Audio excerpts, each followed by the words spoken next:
aujourd'hui. En tout cas, je suis en contact tout le temps. Déjà pour la construction de leur siège, qui est dans la loi.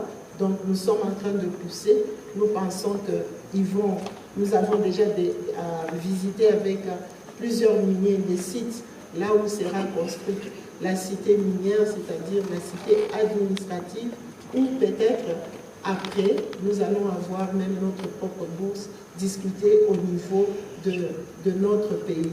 Donc, nous pensons que nous sommes en train d'évoluer dans ce sens-là. De deux, nous ne voulons pas que les miniers puissent se dire oui, nous payons des taxes et puis c'est terminé.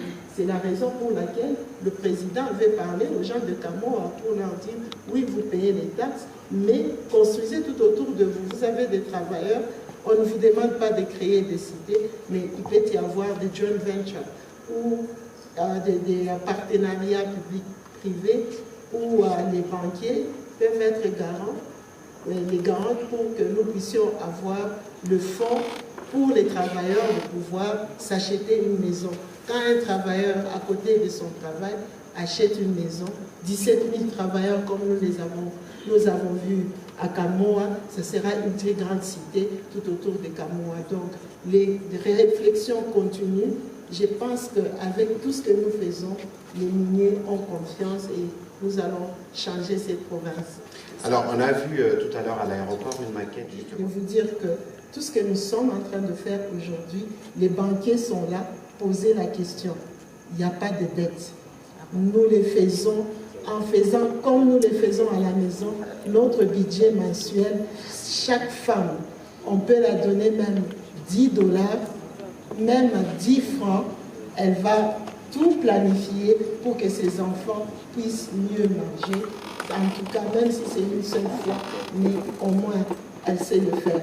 Donc, je pense aujourd'hui, et je dis encore merci au président de la République. Merci d'avoir vu, mais en regardant seulement que la femme peut faire beaucoup. Donc, nous voulons aussi aujourd'hui montrer au monde que nous pouvons y arriver tous en complémentarité avec les hommes et les femmes et nous pouvons reconstruire notre pays. C'est vrai, c'est très difficile, mais je pense que je vais toujours avec le ménage. C'est difficile deux fois, vous pouvez vivre dans le ménage avec un homme qui vous fait tellement de mal, mais vous restez là. Deux fois, vous dites, je reste par rapport aux enfants. Ils ont parlé.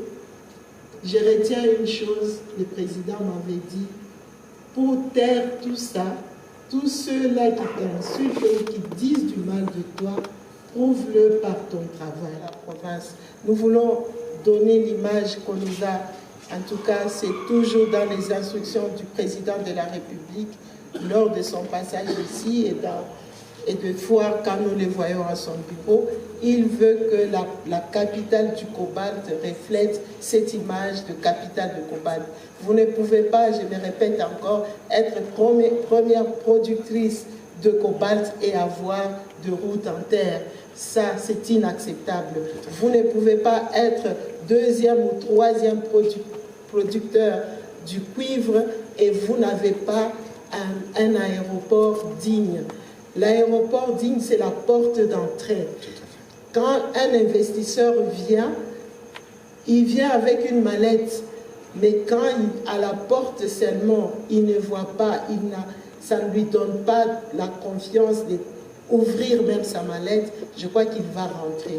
Nous voulons qu'un investisseur vienne, quand n'importe quel investisseur, congolais ou étranger, quand il arrive, qu'il ait confiance et qu'il entre, qu'il ouvre sa mallette et qu'il investisse au Congo et dans la province du Lualaba. On fait les déplacements jusqu'au Lualaba 2 ans après avoir été ici en 2021.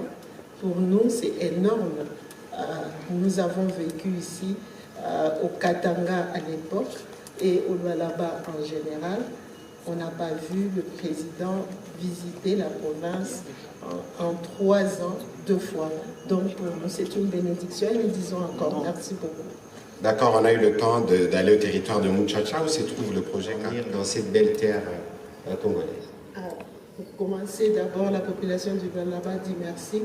Merci au chef de l'État, au couple présidentiel, d'avoir choisi de venir au Lualaba. Je pense que cette population était en jeûne et prière parce que, comme vous le savez, la ville de Kolwezi, c'est Mariapolis, la ville de Marie.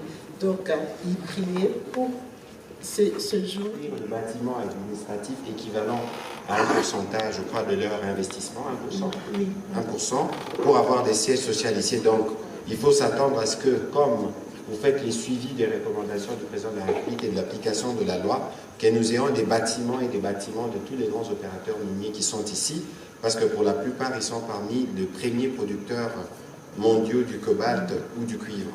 On va prendre la question de Barik Bouena.